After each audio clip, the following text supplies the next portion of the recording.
I will say I'm delighted that people enjoyed the cheese grater in Evil Dead Rise. And did it cross my mind that I needed to top that? Absolutely. Yeah, absolutely. Hello. Hey, everybody. Hello? Yes. Thank you so much for joining us today, celebrating Lee Cronin's The Mummy in Yes. theaters only on April 17th. I'm James A. Janice. I'm Chelsea Rebecca. And we're from Dead Meat, and we are so excited to have this discussion today with the people behind Lee Cronin's The Mummy. First off, we got writer, director, and executive producer Lee Cronin. Lee Cronin himself.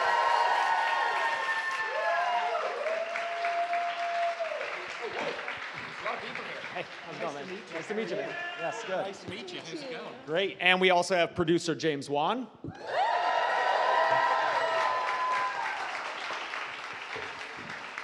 Hey guys. Nice to meet you. And joining us virtually is producer Jason Blum. I think. Yeah, there he is. He's in the forest. Hey, Jason. Thanks for joining us. I gotta get a photo of all you lovely people who've shown up. Hang on a second. Give me a wave, everybody. That's a very silent wave, man. Yeah, you came around that corner and you seemed shocked. Yeah. All right, let's Hello. get started. Hi. So, Lee, your take on The Mummy is very different than anything we've seen before with this kind of character. Was it always going to go in this direction, or were you thinking of maybe doing something more classical at first? It was definitely always going to go in a weird direction, and hopefully an entertaining, fun, scary, terrifying direction as well. I think part of the genesis of this was me and James talking about doing something different. That was always the point. There's great movies about mummies from the past and different tones and different eras, but we wanted to do something terrifying that could redefine what a movie like this could be. So, James, you were in on the ground floor of this very different take.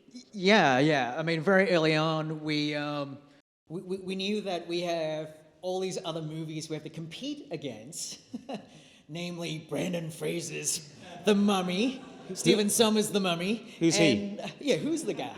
And so we knew that we needed to come attack this from a different perspective.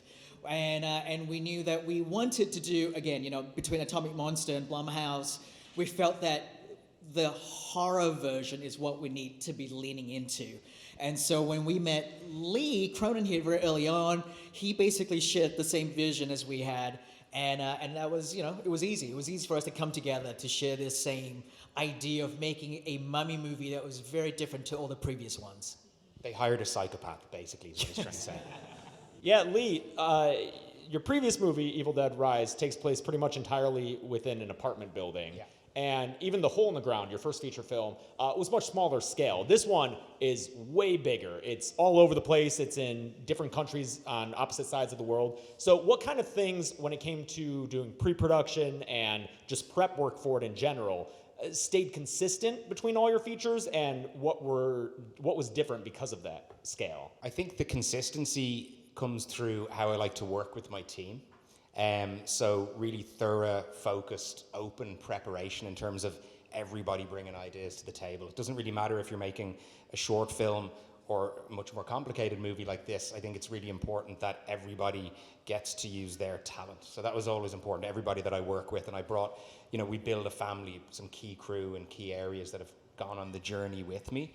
And then I think what had changed, and part of why I was interested in making this movie as well, was the opportunity to play it out on a much bigger visual canvas, which is where my compass overall is pointed. It's always where I've wanted to go, but I want to try and make a great movie in the position I'm currently in my career, and then move along and do the next thing.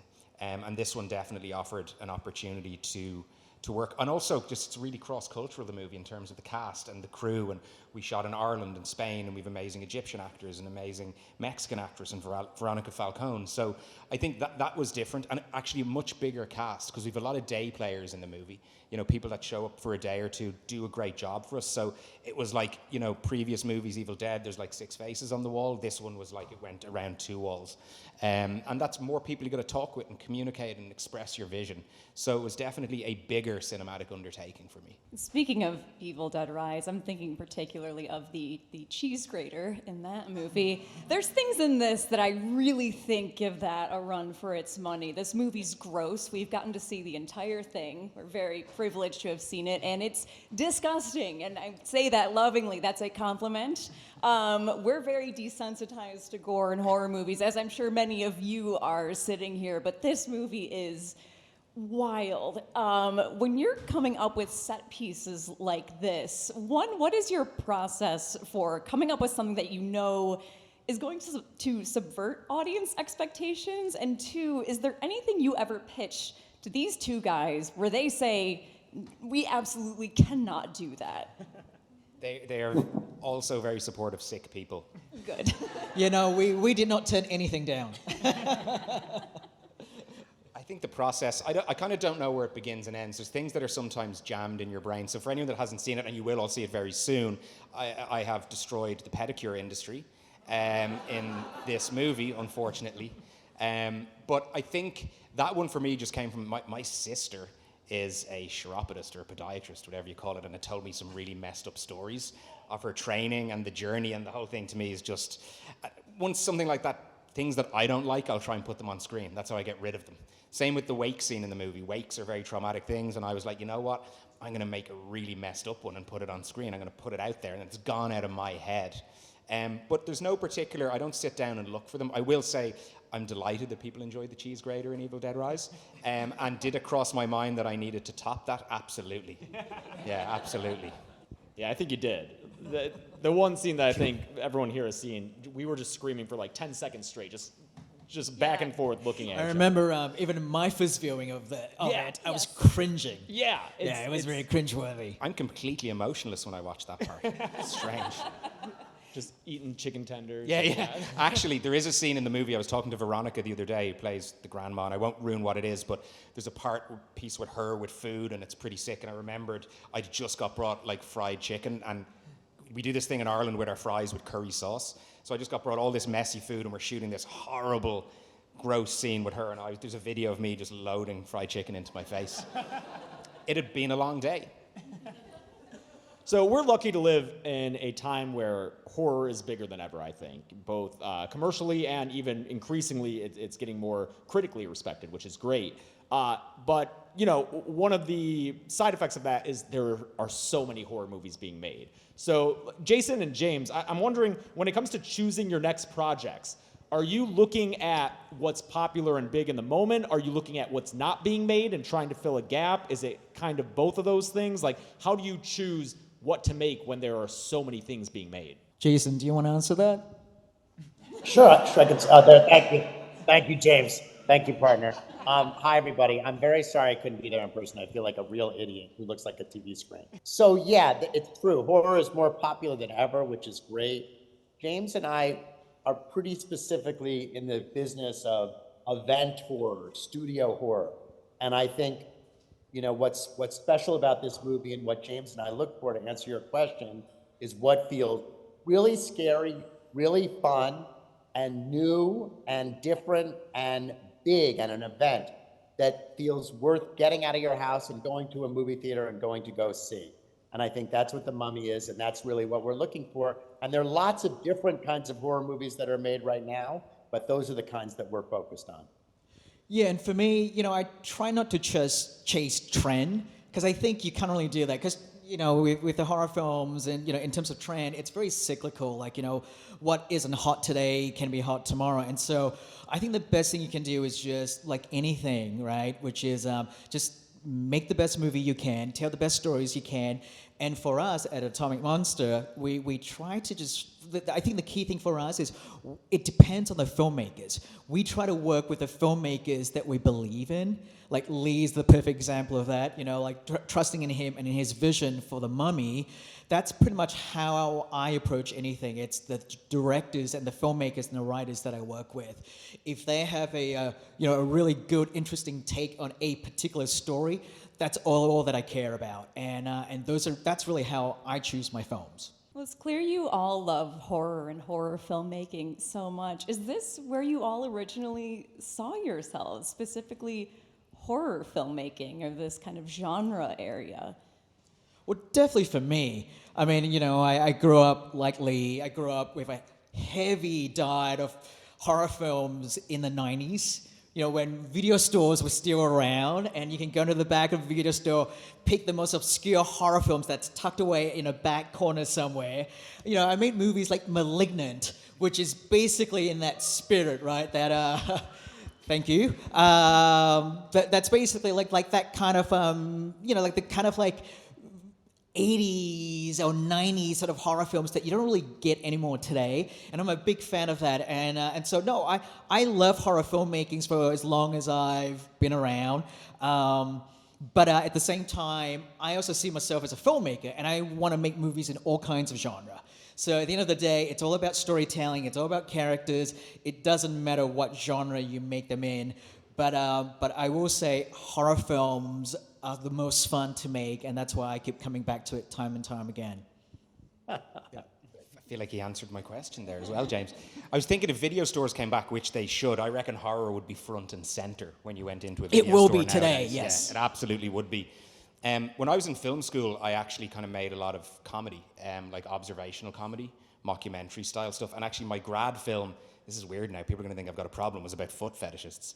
But it was specifically, again, based, my sister was being educated at the time in that weird job that she has. I'm going to move along from this now.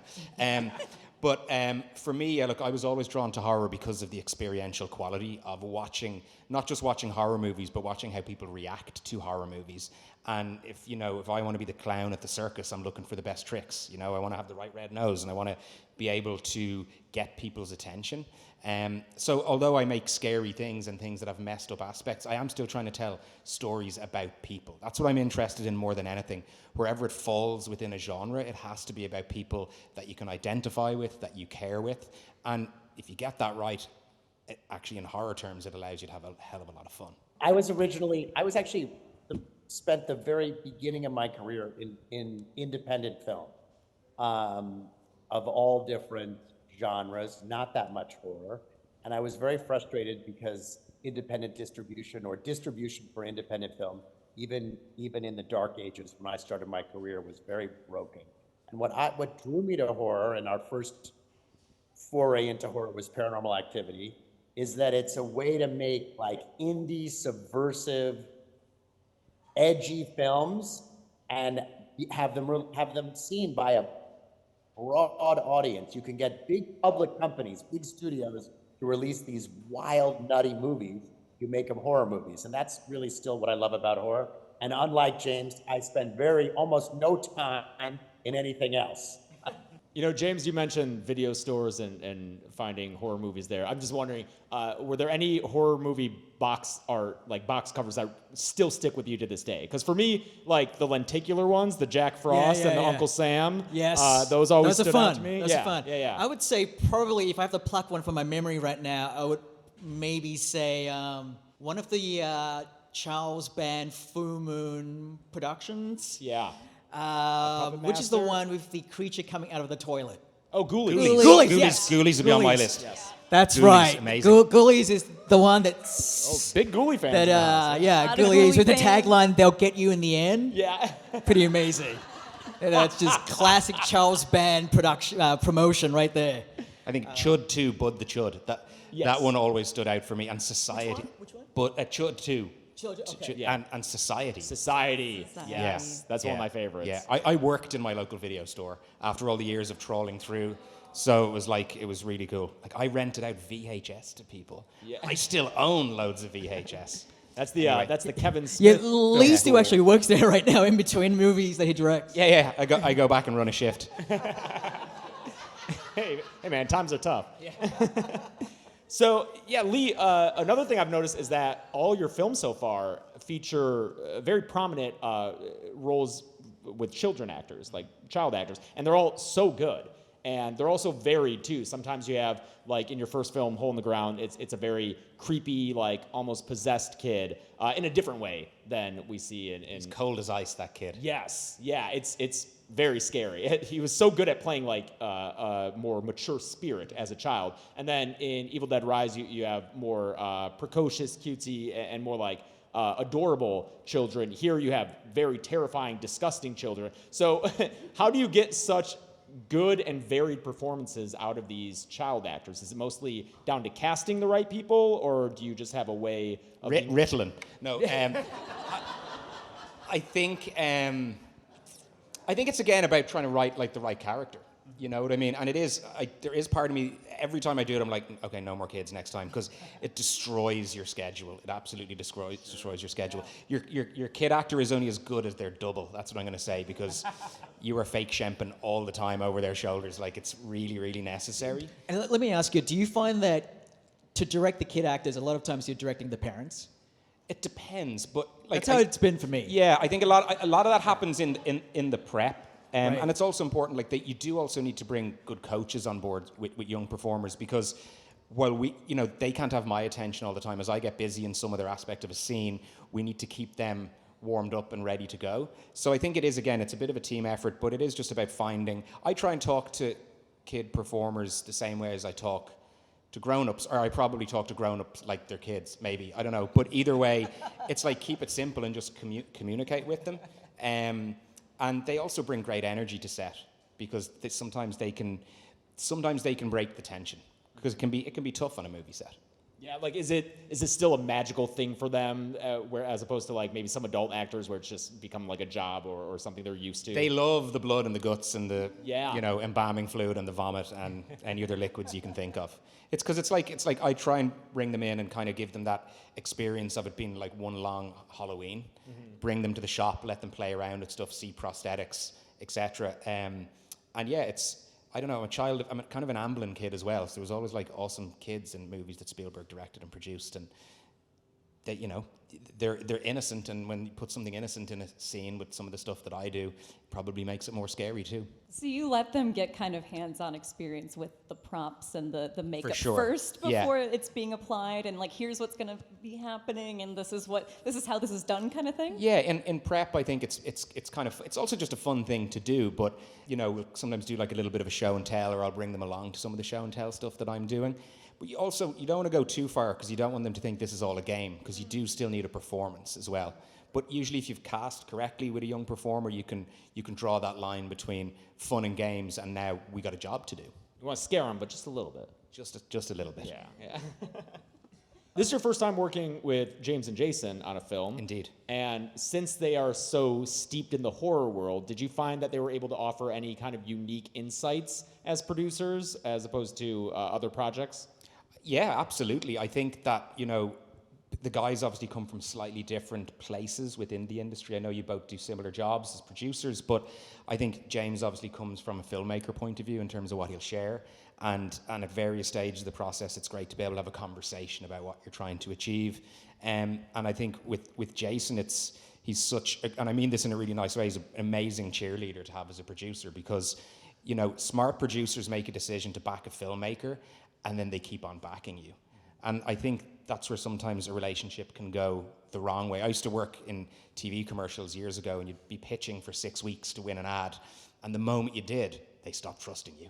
It's like, why did I jump through all these hoops? But with Jason and James, they're only interested in building your confidence and backing your vision, which is a great position to be in. I try not to deal with Lee in the way that I don't want to be dealt with by my producers or the studio. So I'm very aware of it. I look at things through Lee's perspective as a director, as a filmmaker.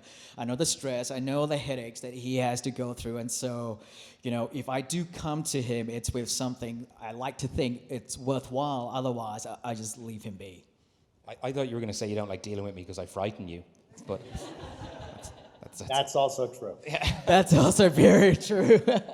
Yeah, and Jason, after doing this for so long, is there anything that you've learned and changed throughout the years of dealing with filmmakers? Anything that you do differently now than when you first started? Oh my gosh. I mean, there's so many different things, so many things I do differently. I think, to Lee's point, I think I probably let up on the reins more than I think when I was a younger producer, I was more tightly wound about the creative, and I think now I do more what Lee said, is pick filmmakers that you like and back them. I'm still slightly obsessed with running time more than James and Lee would like me to be, but you know, I do my best. So this movie deals a ton with like ancient Egypt and mythology. I know I had an ancient Egypt phase as a kid. Did we all go through that? I feel like you're an Egypt kid or a Titanic kid. Like we all have one of those. Egyptian dinosaurs, that's what I wanted to feel. Yeah, dinosaurs, yeah. Jurassic Park outside Cairo. Yeah, you get assigned one of them somehow.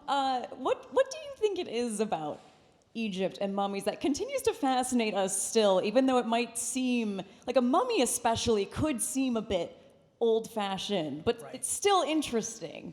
I don't know. I think it's something about the mystery, right? Like Lee's been saying all through today, that the idea that something's been buried for thousands of years and we unearth them today, just the idea of like potentially the stories that come with this thing is what makes it special, right? The fact that this person was deemed important enough for them to go through all this ritual to bury it, to put it away in a very special way, and then for us to discover them like a time capsule, right? All these years later, I think that's what makes them fascinating, and I think that's part of the reason why there have been so many mummy movies over the years is there's just something super cool. It's like dinosaurs, like you mentioned. Yeah. There's a reason why we're still so fascinated with dinosaurs, and those guys died a long time ago. Yeah, and I don't think mummies were expecting to be, taken from their graves. So there's always something a little dark to consider in there. They were like, put me in here with all my shit. I'm going to stay here. And we go, no, you're going to a museum. In this case, we're waking up a very different type of mummy. I think what was exciting for us when we talked about this movie, and it's still exciting for me, is that it's mummification for a different purpose. It's not about pharaohs. It's not about rich people. It's not about gold. It's about maybe somebody round the corner that gets mummified. It's a different approach. From down the street. That's what we say, round the corner. From down the street, yeah. It's like about containment. Yeah. Totally. Yeah. Totally. Though, can I say, I actually like the idea of a mummy on the Titanic. Yes. That was maybe the curse of a mummy on the Titanic was what sank it. That's got to be an asylum That's film. got to be the second one, Lee. Yeah. And mummies would probably be lighter and more porous, so probably could have got up on the door at the end. I reckon. I also think like just the notion of trying to preserve a dead person is super creepy. I mean, That's true. Yeah. It's Like the voice of God there. I was like, where did that come from? That's We me, forget that Jason's there. I'm your worst nightmare. You'll so get mummified, won't you? Yes. Yeah. I'm already working on it. It'll be on Hollywood Boulevard. Yes. It's funny, about a week before we saw your film, we were watching another movie, and I don't know how it came up, but we were like, you know what would be cool? Like a mummy child. Yeah, you never see that. Like it's a scary mummy, but it's a little kid. And then, lo and behold, we watched a movie and like, dude, mummy child. Mummy kid. Yeah, very That's excited. what we should have called it. Because Mummy Child. Lee Cronin's mummy child? Yeah. Mummy child. Yeah, it was definitely interesting to us. I think what is actually really cool within the story and the mystery of the whole thing is that this little girl goes missing when she's 9 years old, and when she returns, she's on the cusp of adulthood. She's a young woman now, so she's already familiar to them in terms of the bond they would have had, but unfamiliar in terms of how she looks. And then that kind of grey area early on for the family is like, does she look like this because of what she's been through, or is there some other reason, like which drives the mystery? But I think there's a couple of shots with her in the movie when she's become more evil but is playing more childlike that I actually really, really enjoy, because I find that super unsettling. Yeah, it's very uncanny because, like you said, she's been away, and physically she's a certain age, but like mentally and emotionally maybe not, and that juxtaposition is very creepy, and you play it to very scary effect. Creepy kid. There's just nothing scarier than creepy kids, right? What was the makeup process like for that actor to undergo all that? Natalie was a trooper. She had to do, depending on what phase of kind of necrosis she was at, for want of a better description, it was longer, but I'd say minimum 5 hours, and sometimes up as long as 8 per day. Oh my God. And then after that has to shoot for however Then many has to hours. shoot. So she was, like, most days she was probably at the studio at like 3 or 4 a.m. so that we could get her on set early enough that we still had time to shoot with her.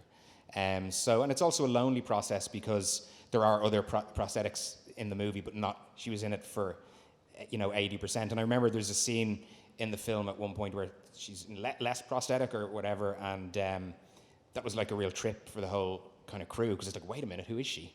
But yeah, she was a real hero, and all the physical work she wanted to do herself, we trained her to within an inch of her life, but she just took it with both hands. I'm really excited for everyone to see what she does, because it's a pretty spectacular physical performance that she puts in.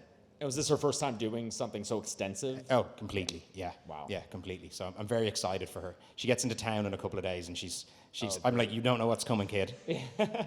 Who did the makeup effects? Arjen, and I always get his surname wrong. So Arjen, who worked on Wolfman, Tullians, great. he's Oh, Dutch cool. guy. Yeah. Yeah, and also did the makeup in One Battle. Sean Penn's makeup was Academy Award nominated, etc. Oh, great. So yeah, I'm really bad with Dutch surnames. But Irish people are bad with other languages. Yeah. We're the masters of English, but terrible at everything else. That's what everyone says. Yeah, you're right.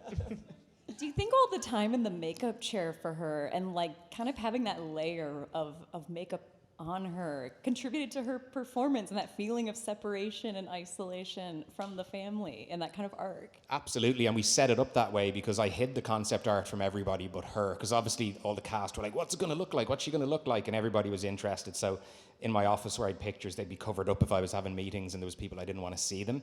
And people got a few glimpses along the way, but not a lot of detail. But when she was first in prosthetic to be on set, which is the scene where she's brought home, no one had seen her, so we wheeled her in. I think we played some music as well while we did it. I can't remember what it was.